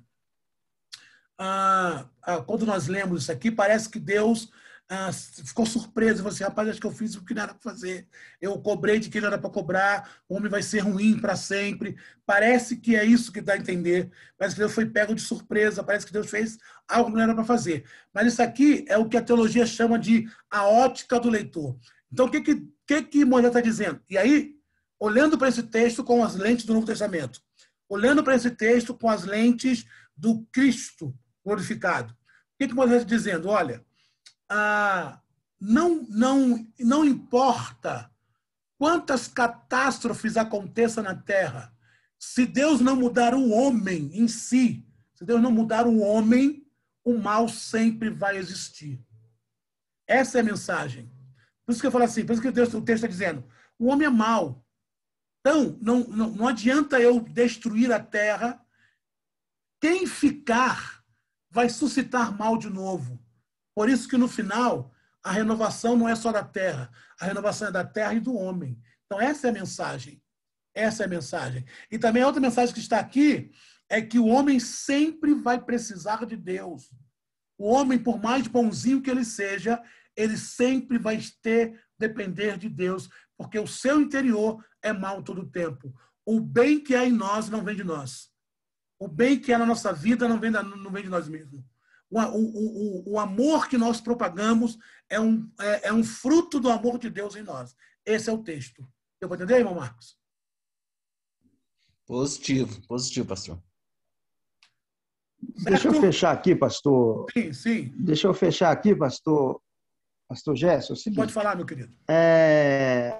A gente pega a árvore genealógica, vamos ver aí que tem uma separação, né?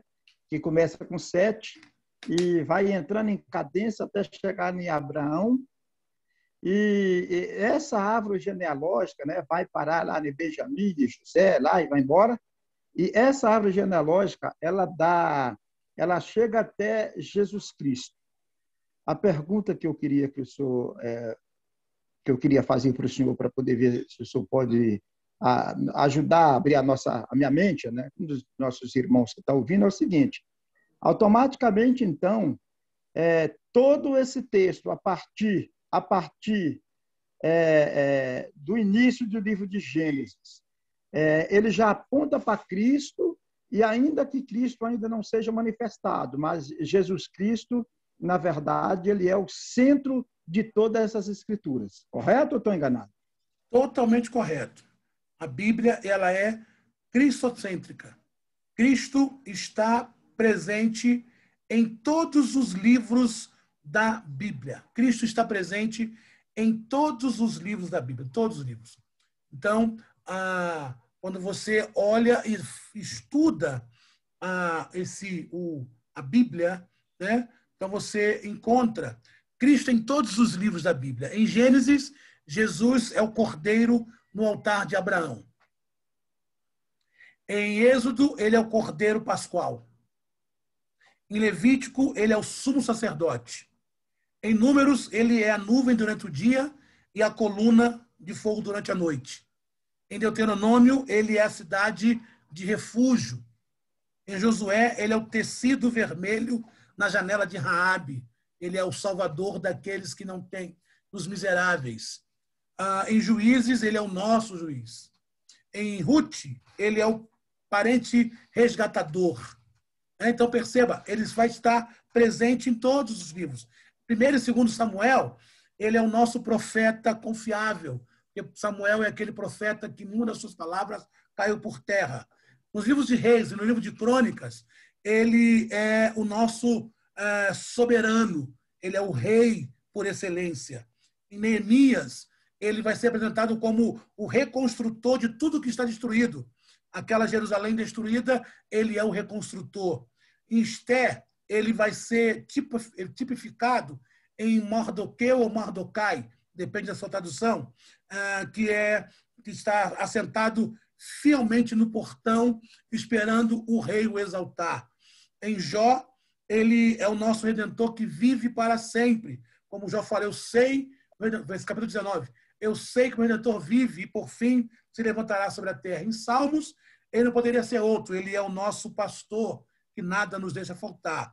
Já em Provérbios e Eclesiastes, ele é a sabedoria. Inclusive, lá em Provérbios 8, a partir do versículo 22, vai dizer que o banquete da sabedoria, onde ele vai dizer que ele foi o aluno mais ávido de Deus, e quando tudo estava sendo criado, ele estava presente e vendo todas as coisas. Já em Cantares, ele é o noivo, porque Cantares ele simboliza esse amor entre Deus e a igreja. Em Isaías, ele é o servo sofredor, do capítulo 53, quem deu crédito à nossa pregação e quem ouviu a nossa mensagem. Em Jeremias e em Lamentações, Jesus é o profeta que chora pelo seu povo que peca, e ele quer resgatar o seu povo, e o povo o rejeita. Em Ezequiel, ele é o maravilhoso homem de 4 faces, né? O touro, a águia, o cordeiro e o homem, que é um dos animais que Ezequiel vê. Em Daniel, claro, ele não poderia ser outro, ele é o 4º homem que se aparece na fornalha de Sadraque, Mesaque e Abednego. Em Oséias, ele é o amor sempre fiel, porque ainda que o povo traia, porque Oséias vai casar com uma prostituta, ainda que o povo traia, o Senhor permanece fiel a esse povo. Em Joel, ele é aquele que nos batiza com fogo, porque Joel vai dizer no seu capítulo 2, que ele, nos últimos dias, ele derramaria o seu espírito sobre toda a carne. Em Amós, ele é aquele que leva os nossos fardos, porque Amós é um pastor e ele vai colocar jugo suave sobre os seus bois. Em Obadias, ele é o nosso Salvador. E em Jonas, ele é o grande missionário que leva ao mundo a palavra de Deus, porque essa é a figura de Jonas, ir para todo mundo e pregar o evangelho. Em Miqueias, ele é o mensageiro dos pés formosos, aquele que não vê caminho, não vê por onde passa, mas leva sempre a palavra do Senhor. Em Naum, ele é o vingador de sangue, aquele que julga sobre aqueles que perseguem os seus servos, e ele julga esse sangue. Em Abacuque, ele é o sentinela que está orando para que Deus aviva a sua obra ao longo dos tempos. Em Sofonias, ele é o Senhor poderoso para salvar. E fechando o Antigo Testamento, em Ageu, ele é o restaurador da nossa herança perdida. Em Malaquias, em Zacarias, ele é a nossa fonte. E em Malaquias, ele é o filho da justiça que cura suas feridas. Então, em todo o Antigo Testamento, você vê Cristo. Deu para entender, meu querido? Amém. Pastor, eu sei que eu não vou colocar o senhor em uma situação difícil, porque o senhor, como Paulo, é um homem letrado, né? Mas observa bem. Eu tomo posse dessa palavra aí. Amém. Então, o que acontece? Observa bem, raciocina comigo e me dá um parecer da maneira como eu vejo. Observa bem. Quando o Espírito Santo, ele, então, inspirou Moisés a escrever o Pentateuco, a lei, né? O livro da lei, e que foi inspirando esses homens aí para poder escrever os livros de salmos, os poéticos, os históricos, enfim. O Espírito Santo ele tinha um propósito com isso, um objetivo, um alvo a alcançar com esse negócio, assim como toda a Bíblia, correto?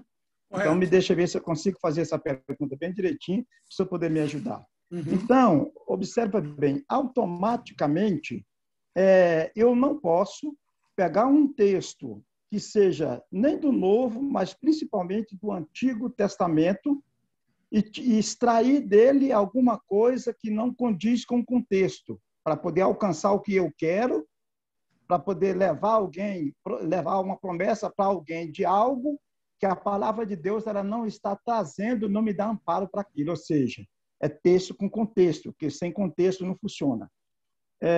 Então, observa bem, vê se o senhor pode me ajudar. Então, o que acontece?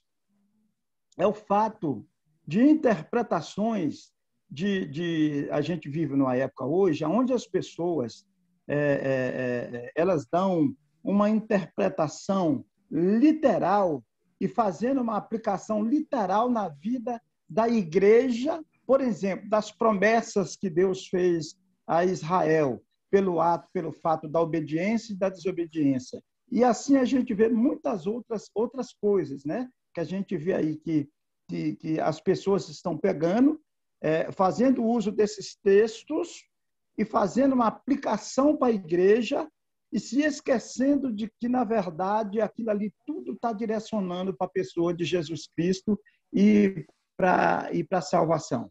Você pode me ajudar? Amado, deixa eu ver se eu entendi.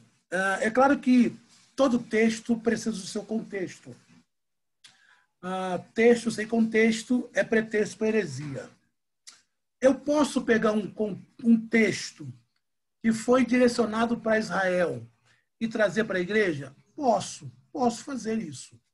Desde que eu não peque na contextualização dos tempos em que o texto foi escrito. Exemplo, eu posso pegar o Deuteronômio 28 e trazer para a igreja? Posso. O Deuteronômio 28 fala assim: aquele que obedece, se atentamente obedecer o meu mandamento, e ouvir a voz do Senhor teu Deus, bendito será no campo, bendito será na cidade.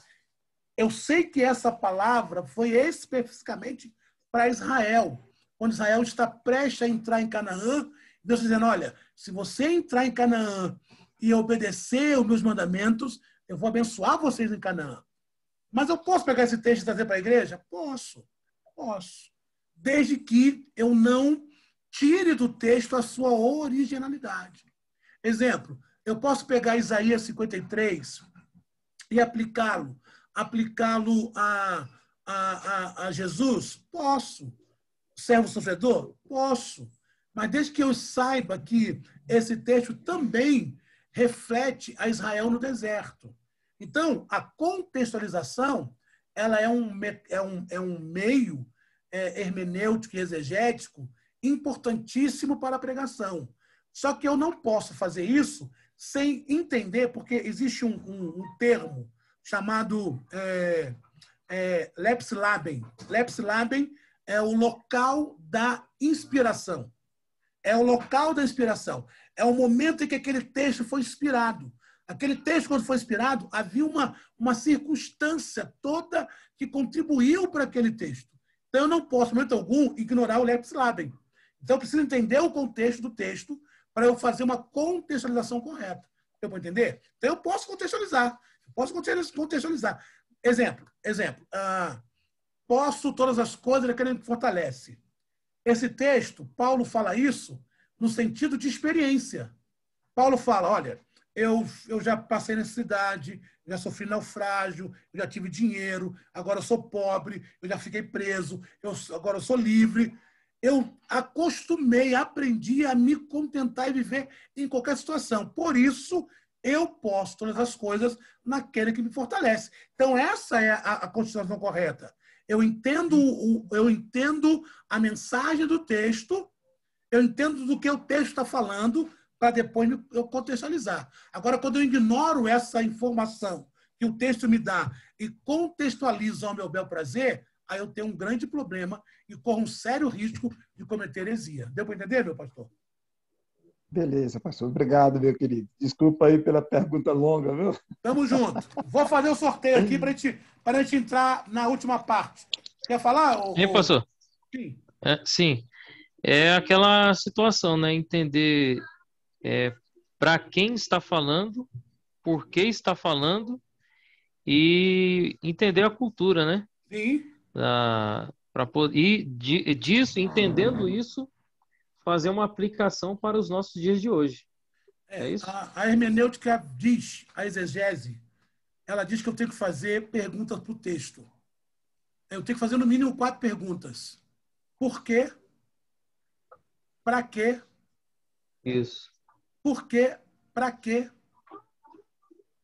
Como? E para quem? Isso. Tem que perguntar isso. Por que está falando isso? Para quem está falando isso? Como estão falando isso? E para quem está falando isso? Depois que eu respondo essas perguntas, eu contextualizo. Ok. Uhum. Já ganhei. Quer meu endereço? Quem sabe nosso próprio workshop, a gente fala de exegese e hermenêutica. Vamos lá. Ô, Glória.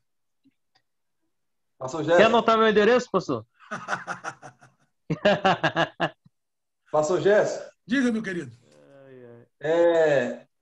Fugindo um pouquinho aí de tudo que foi falado aí, não vai fugir, né? Vamos estar dentro da mensagem que é Gênesis. Eu queria saber a respeito do arco, dessa promessa que Deus fez a Moisés, do arco. Vamos dizer? Isso. O arco-íris, né? Isso. Deixa eu falar. Quando sai da arca, Deus faz uma aliança com Moisés, com Noé. Aliança noética. E aí, não é arco-íris. Porque íris foi o nome que os egípcios deram àquele sinal. Íris é uma deusa do Egito. Assim como Horus, assim como o deus da morte, que eu esqueci o nome dele. Né? Então, assim, íris, o nome daquele arco não é arco-íris, é arco da aliança. Então, quando Noé sai da arca, Deus coloca o arco da aliança e fala assim, esta é a aliança que eu faço contigo. Todas as vezes que você olhar para esse arco, você vai lembrar que eu nunca mais vou destruir a terra com as águas do dilúvio. Então, por isso que quando chove, aparece o arco da aliança, não o arco-íris. Arco-íris foi o nome que os egípcios deram para aquele arco. Né? Assim como o Deus Sol é o Deus Ra, o Horus é o Deus da guerra, o Deus da morte é o Deus da mulher? É o Sete, é o Seft, Deus da morte. Ele tem cara de cavalo. Né? Então, o nome daquele arco que aparece no céu é arco da aliança, não é arco-íris. E aquele arco é Deus dizendo, as águas do dilúvio jamais vão destruir a terra. Beleza? Sim. É porque aqui só mais um negócio, porque aqui nos comentários O cidadão aqui coloca o arco-íris, né? Mas tá errado. Ele deixa bem claro, né? Eu queria só saber, justamente por saber, porque como vem sempre ensinando isso, né? Até para as nossas crianças, vamos dizer assim, na escola, vai crescendo, a gente vai crescendo com esse arco-íris, e muitas das vezes a gente não sabe, eu mesmo, né? Agora estou sabendo que esse íris, né? Foi um nome dado pelos egípcios, né? De um deus aí. Então, assim, isso para mim agora foi novidade. Então, não é que arco-íris quer dizer que Deus colocou esse nome arco-íris. Não, Íris é a deusa. Íris é a deusa da beleza no Egito. Íris, a deusa da beleza. Já fiz minha anotação aqui, já para me saber que Íris, né? Não vou nem colocar mais o nome se eu tiver uma filha, eu não vou pôr Íris. Não, o nome pode, né? Porque Íris é a deusa da beleza, assim como Afrodite é a deusa da beleza lá dos gregos. Mas o nome do arco é Arco da Aliança. Beleza? Correto. Vamos fazer o sorteio. Ó, o nome de todo mundo está aqui. Todo mundo está aqui. Vou sortear. E aí, que Rubens os tambores. O Edgar falou que já é dele. Vamos ver se ele é profeta. Tem muito nome nesse negócio aí, pastor. Tem o nome de todo mundo aqui. Todo mundo aqui. Vamos lá. Não vou nem sortear. Vou pedir o Matheus para tirar aqui o nome. O Matheus está do lado aqui. Tem algum papo aqui. Peraí. Quem está falando aqui? Tá, o Eufrásio. Vamos lá. Vou pedir o Matheus para tirar um nome aqui, ó. O Matheus está do ladinho aqui. Tira o nome, Matheus. Se não saiu o teu nome, a culpa é do Matheus, viu? O Matheus é meu filho. Saiu um nome aqui. Vamos ver quem é? Vamos ver quem vai ganhar. Lembrando que quem ganhar precisa mandar para mim o endereço do teu endereço direitinho. CEP.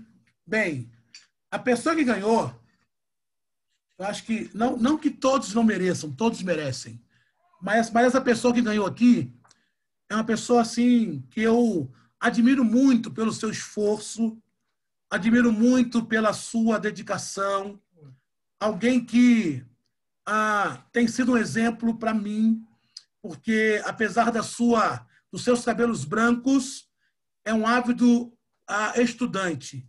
Pastor Sebastião de Assis. Foi ele que ganhou. O pastor Sebastião de Assis é um homem assim que já passou dos seus 50 anos, não vou falar o nome dele não, já passou dos seus 50 anos, o pastor Daniel conhece, sabe que eu estou falando de verdade isso. O pastor Sebastião de Assis é um homem assim, ele foi o aluno mais idoso a se formar no bacharel da Igreja de Deus, e ele é um homem de Deus, é um homem que está sempre procurando estudar, é um bispo que pela idade dele já não precisava fazer mais nada, já podia estar em casa dormindo, mas sempre está estudando, e ele que então ganhou o livro. Pastor Sebastião, deixa eu ver aqui, Sebastião de Assis, ele que ganhou o livro. Então, parabéns, pastor Sebastião. Não que todos não mereçam, mas o pastor Sebastião é uma pessoa assim, pela sua idade, eu quero chegar na idade dele com o vigor que ele tem. Amém? Deixa aqui, depois eu falo com ele. Vamos lá. Lembrando, irmão, se você não ganhou, compra o livro, tá? O livro é importante. Vamos partir para o final?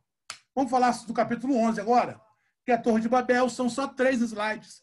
E aí eu termino com a aplicação.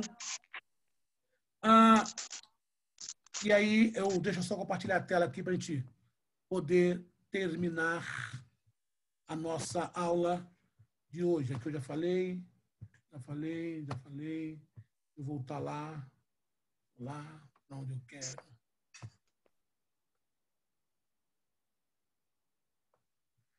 Bem, quando chegamos aqui, Torre de Babel. Torre de Babel. Aqui. Capítulo 11. Nimrod, né? Que é o construtor dessa torre. Abra sua Bíblia aí. Capítulo 11 de Gênesis. Capítulo 11 de Gênesis. A palavra Babel, ela tem a ver com confusão, porque foi onde Deus confundiu as línguas. Os teólogos afirmam que até nesse momento, e a própria falar isso, até esse momento, todo mundo, ou pelo menos aonde havia pessoas aqui nessa região, falavam a mesma língua. Só que havia uma ordem. A ordem de Deus é que o povo se espalhasse pela terra e multiplicasse e povoasse a terra. Mas o povo estava ali, preso naquele lugar. E diz a Bíblia que um homem por nome Nirode, ele resolve construir uma torre para dois motivos. Primeiro, para congregar todos no mesmo lugar. E segundo eles poderiam ficar mais próximos de Deus ao atingir o ápice dessa torre. E é nesse lugar onde Deus vai confundir a língua dos homens. Capítulo 11 do livro de Gênesis. Ora, toda a terra tinha uma só língua e um só idioma. Deslocando-se os homens para o oriente, acharam um vale na terra de Sinear e ali habitaram. Disseram uns aos outros: eia, pois, façamos tijolos, queimemo-nos bem. Tijolos lhe serviam de pedras e o betume de argamassa. Disseram-lhe mais: eia, edifiquemos para nós uma cidade e uma torre, cujo cume toque no céu, e façamos-nos um nome para que não sejamos espalhados sobre a face da terra. Então, perceba, há dois problemas aqui. O primeiro problema é que eles querem glorificação para os seus próprios nomes.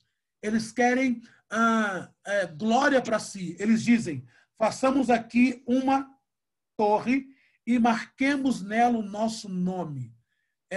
A questão do narcisismo, né? O amor exacerbado por si mesmo. Então, o primeiro problema é esse. O homem não pode ser senhor de si mesmo, não. E nós não fomos feitos para sermos senhores de nós mesmos. Fomos feitos para adorar a Deus. Então, o primeiro problema aqui é que eles queriam ficar ali para serem senhores de si mesmo. E o segundo problema que encontramos aqui é que eles dizem: façamos aqui e assim não precisaremos ser espalhados sobre a terra. Desobedecendo diretamente uma ordem de Deus, que eles deveriam ir por todo mundo e povoar a terra. Então, esse é o problema. E aí o versículo de número 6, versículo 5. Então desceu o Senhor para ver a cidade e a torre que os filhos dos homens edificavam. E disse: eis que o povo é um, e em todos tem uma só língua, e isto é o que começaram a fazer. Agora não haverá restrição para tudo o que eles tentarem fazer. Eia, desçamos e confundamos ali sua linguagem, para que não entendam a língua do outro. Então, Deus desce, e aí, olha que interessante, a unidade desse povo era tão tremenda, eles estavam tão unidos num propósito, ainda que errado, eles estavam tão unidos em objetivo, ainda que fora da vontade de Deus, mas o próprio Deus diz o seguinte: olha, como eles são unidos, falam a mesma língua, eles vão conseguir o que eles querem. Então, vamos descer e vamos confundir a língua deles. E aí, a Torre de Babel, exatamente isso acontece. Gênesis capítulo 11, versículo 1 a 9, temos a descrição sobre a Torre de Babel.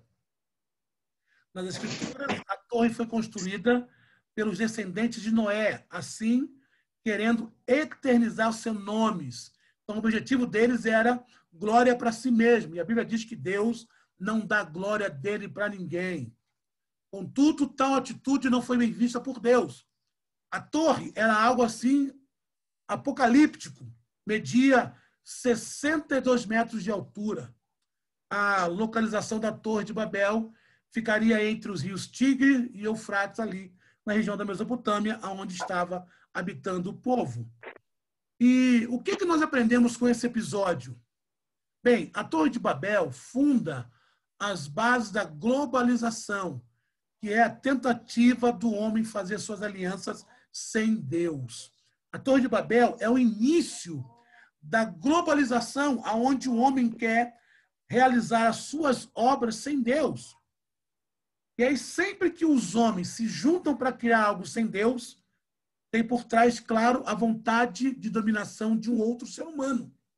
E a maneira de Deus dispersar todo esse povo foi confundindo a língua deles.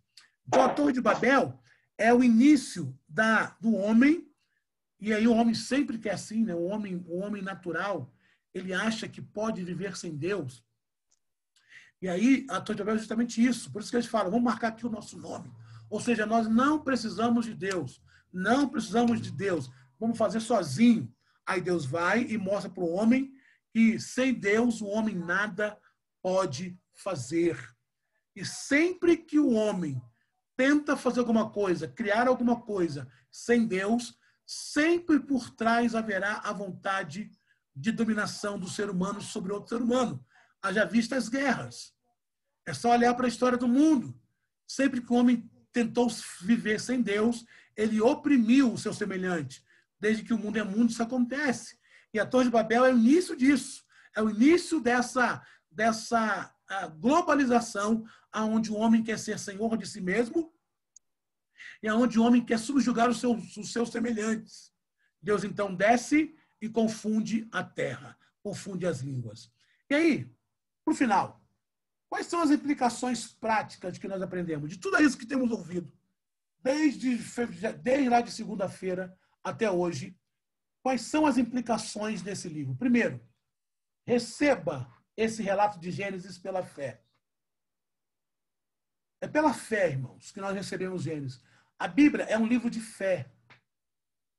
Embora nós não estivéssemos lá, embora nós não fomos os testemunhas oculares da história, mas não somente Gênesis, mas Gênesis, que é o nosso caso em questão. Receba esse relato pela fé. Hebreus, capítulo 11, abra aí. Hebreus, capítulo 11, versículo 3. Olha o que o autor de Hebreus vai dizer sobre essa questão. Hebreus, capítulo 11.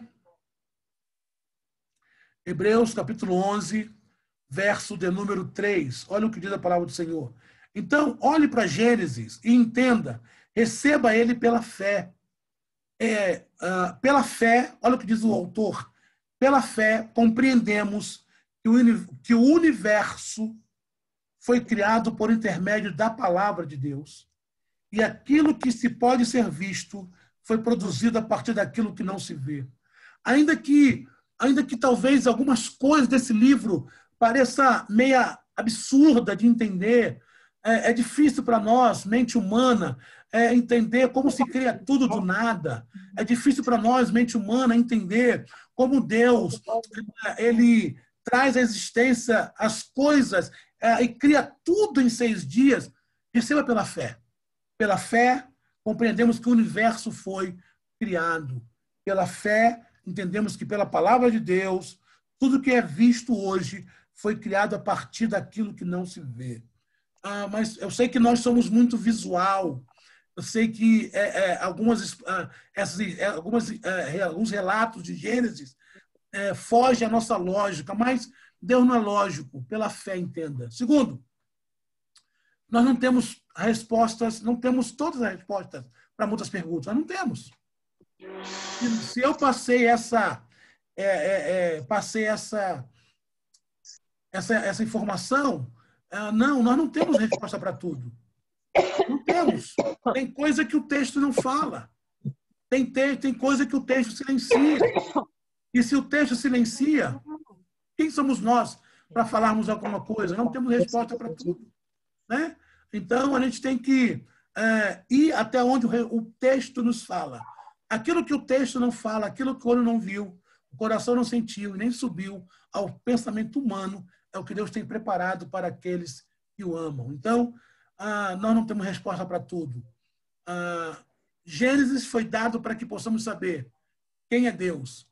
O livro de Gênesis foi escrito para que nós entendamos quem é Deus. Deus sempre existiu, Deus é pessoal, Deus é todo-poderoso, Deus é distinto da sua criação, Deus está presente na sua criação e há uma pluralidade em Deus. Então, Gênesis foi escrito para que nós conheçamos quem Deus é. Gênesis foi dado para que nós entendamos o que o mundo é. O mundo é criação de Deus. O mundo não é obra do acaso. O mundo não está sendo governado por sorte, por destino ou por azar. O mundo está sendo governado por Deus. Do Senhor é a terra, a sua plenitude, o mundo e os homens que nele habitam. O mundo está sendo governado por Deus. O mundo não está aí largado à sua própria sorte, não. Olha que interessante. Abra aí. Isaías, Isaías, capítulo 40. Olha que palavra linda. Isaías, livro do profeta Isaías. O mundo não está governado à sua própria sorte. Isaías, capítulo 14, versículo de número 12. Ora, dizei-me, quem pode medir as águas na concha da sua mão? Quem conseguiu avaliar a extensão dos céus a palmos, medir o pó da terra com alqueire, ou calcular o peso da terra, ou ainda pesar as montanhas na balança e as colinas nos seus pratos? Quem teve acesso à mente do Espírito do Eterno? Quem o instruiu com seus conselhos? Quem teve a capacidade de dar lições, ensinamento, esclarecimento? Quem orientou a julgar com justiça? Quem lhe ministrou conhecimento e lhe indicou o caminho da sabedoria? Versículo 15. Na verdade, todas as nações do mundo são como uma gota da água num balde, como um grão de poeira na balança. O Eterno carrega as ilhas distantes como se fosse grãos de areia. Então, o mundo não está largado à sua própria sorte. Gênesis foi escrito para que eu entenda que o mundo foi, é e será governado por Deus. Gênesis foi nos dado para que possamos saber por que nós somos maus. Originalmente fomos criados perfeitos. Deus criou o homem num estado perfeito. Mas no capítulo 3, o homem abriu mão dessa comunhão com Deus. O homem optou a desobedecer a Deus e, por isso, o mal passou a todos os homens. Gênesis nos explica que a maldade que há no mundo não é uma obra de Deus. Deus não criou um mundo mau, pelo contrário, Deus criou um mundo bom e muito bom, mas o homem, pela sua desobediência, passou a ser maldito e toda a terra amaldiçoada. Gênesis foi nos dado para que possamos saber que precisamos de uma redenção. Todos pecaram, instituídos estão da glória de Deus. Nós não podemos ser senhor de nós mesmos, não podemos viver a lei ou a vontade de Deus, não podemos viver aleatório aquilo que Deus tem para nós. Nós precisamos de uma redenção, porque Gênesis capítulo 3, versículo 15 vai dizer que o Senhor levantaria um da semente da mulher, que esmagaria a cabeça da serpente. Gênesis foi nos dado para nos preparar para a glória eterna. Gênesis vai dizer que houve um princípio, houve um começo. E se houve um princípio e se houve um começo, é porque haverá um fim. Há um propósito na criação, há um propósito nos desígnios de Deus. Se houve um começo, haverá um fim. Então, Gênesis foi nos dado para nos preparar para vivermos uma eternidade com Deus. Amém? E aqui está a nossa biografia, onde nós tiramos tudo. 2 livros do Adalto Lourenço, Como Tudo Começou e a Igreja do Criacionismo, e outros 2 livros, A Origem e O Mundo Perdido do Dilúvio. Foi daí que nós tiramos as informações. Vou interromper aqui o meu compartilhamento e quero agradecer a Deus por mais essa rica oportunidade de poder estar juntamente com os irmãos. Espero que as informações que nós passamos aqui tenha sido suficiente para ajudar os irmãos no início do estudo. É claro que 3 dias de workshop é apenas informações, apenas o docinho ali, a pontinha do iceberg. Existem muitas outras profundidades que podemos conhecer e que devemos conhecer. Mas eu louvo a Deus pela sua vida, por esse aprendizado. Aprendemos juntos. Que o Senhor possa conservar no coração de cada um dos irmãos esse desejo de continuar crescendo na graça e no conhecimento. Eu louvo a Deus pela vida de cada um, pelo seu ministério, que você seja bênção por onde passar, você seja bênção por onde você estiver, que Deus possa abençoar você de forma gloriosa e se prepare para o próximo mês. Estaremos fazendo um outro workshop. Aí eu peço, como eu sempre pedi, não saia do grupo até nós mandarmos para você o certificado do workshop e também o material. Vai tudo via e-mail. Tanto o material como o certificado vai por via e-mail. Nós temos todos os e-mails de vocês cadastrados aqui E aí, até semana que vem, o Eufrásio estará mandando para vocês aí o certificado e também o material, certo? O material. Ao final, nós iremos disponibilizar um link para a aula gravada, para aqueles que não viram e para aqueles que também desejam ver. Vão deixar aí o link. E se alguém quiser falar alguma coisa, fale agora para nós terminarmos e orarmos em nome de Jesus. Deuteronômio 29, 29. 29, 29. Agregar lá ao Hebreus 11, 3.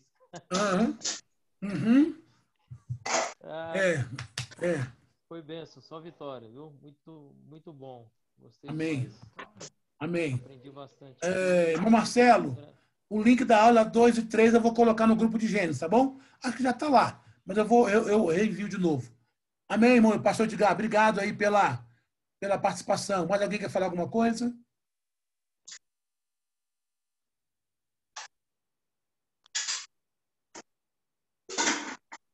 Bem, se não há, vamos orar. Se um dos irmãos tiver... Eu já recebi algumas sugestões, né?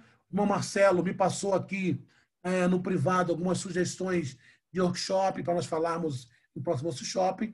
Se você também tiver alguma sugestão de tema, algum tema que você queira discorrer, algum tema que você queira falar, pontue lá, ou me mande no privado, ou coloque lá no nosso grupo, tá bom? Para a gente poder, no próximo mês, também estar conversando sobre isso, tá? Vamos orar?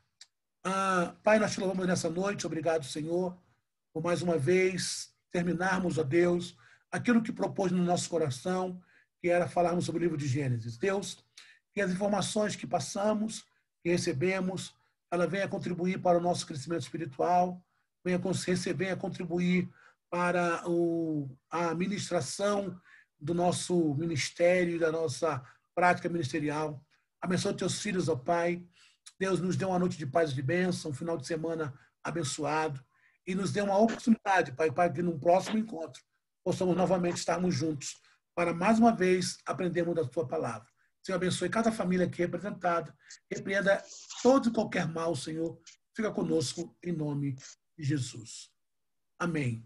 Fique no grupo até receber. Aí depois que você receber um material, aí você tem aí a liberdade de sair do grupo, caso queira ficar lá, porque nós iremos fazer workshop todo mês, tá bom? Deus abençoe e até a próxima aula, querendo Deus.